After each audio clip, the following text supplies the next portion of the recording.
Et bienvenue dans cette Minute Utile du musicien. Aujourd'hui, on va parler un petit peu minute astuce du père Rousseau. Astuce à la ramasse totale, mais ça marche. Voilà. J'ai joué longtemps avec des pédales de volume. Enfin, je joue toujours avec une pédale de volume parce que comme je joue sur une vieille télé,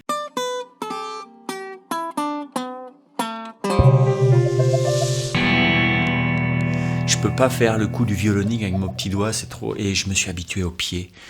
Je peux faire plein de violoning super intéressants avec mes pieds, d'accord? Donc on peut ne pas s'en priver. J'ai joué très longtemps avec cette pédale. Enfin, en gros, j'en ai deux parce que je joue en stéréo et donc je pouvais doser l'un des amplis par rapport à l'autre. C'est les grosses Ernie Ball. C'est vraiment des pédales fabuleuses. Elles ont deux défauts.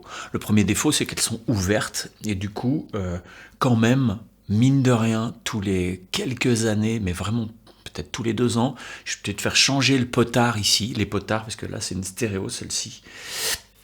Et c'est chiant. Et c'est chiant parce que là, ça prend la poussière et je sais pas quoi. T'as beau mettre de la bombe, il y a un moment où voilà, c'est vite. Les potards sont soit fragiles, soit voilà. Vous savez, la vie de musicien en tournée, c'est pas cool. Hein. On joue dans des endroits. Un coup ça prend l'humidité, un coup ça prend ci, un coup ça prend ça. D'accord. Faut pas croire que ça reste tout neuf le matos en tournée. Et deuxièmement, elle pèse 9 tonnes. Voilà, chaque pédale 9 tonnes. Ça, en tournée, c'est complètement ingérable. Voilà, donc pour le mec qui a un beau pédalboard et qui sort pas de la maison, très bien. Mais si tu tournes et que tu as 2 pédales comme ça, et si tu prends le train, c'est mort. Voilà, si tu as toujours ta voiture, très bien. Mais quand même, les tournées, généralement, tu as beaucoup de trucs, des plans où c'est des trains. Tu joues pas sur tes amplis, c'est en backline. Et par contre, tu amènes tes pédales. Tu ne demandes pas trop ça dans le backline. Donc du coup, moi, ça, en tournée, c'est pas possible. Je peux pas me trimballer. Même une pédale comme ça, je sais pas comment ça pèse, mais c'est carrément énorme. Donc du coup, je me suis acheté ça quand j'étais jeune. C'est pourri, voilà. Je dis pas souvent du mal des choses, mais cette pédale-là, c'est peut-être ce modèle-là, qui est aussi une stéréo. C'est une Boss FV50.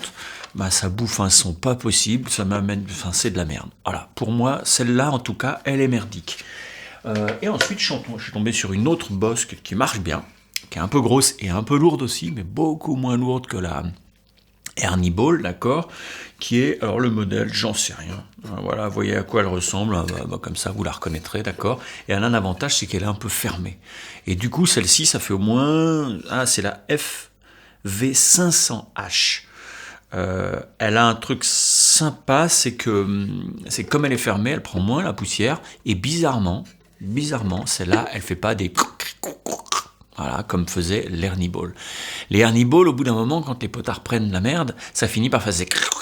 Donc là, c'est plus gérable. Tu croirais mon potard de ma télé, quoi. Donc du coup, celle-là, non. Par contre, il y a à peu près 6 mois, elle a commencé à faire quand je m'en sers.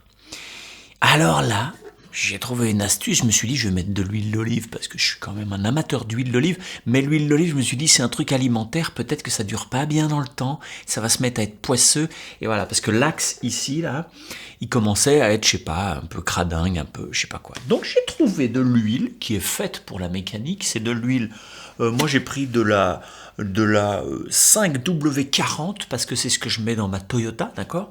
Donc du coup, j'y connais rien en huile, hein. Mais avec cette huile, terminé. Donc n'hésitez pas à vous servir de l'huile pour voiture parce que l'huile pour voiture, c'est fait quand même pour faire les trucs des pistons et tout ça, quoi. Donc c'est vraiment fait pour chauffer.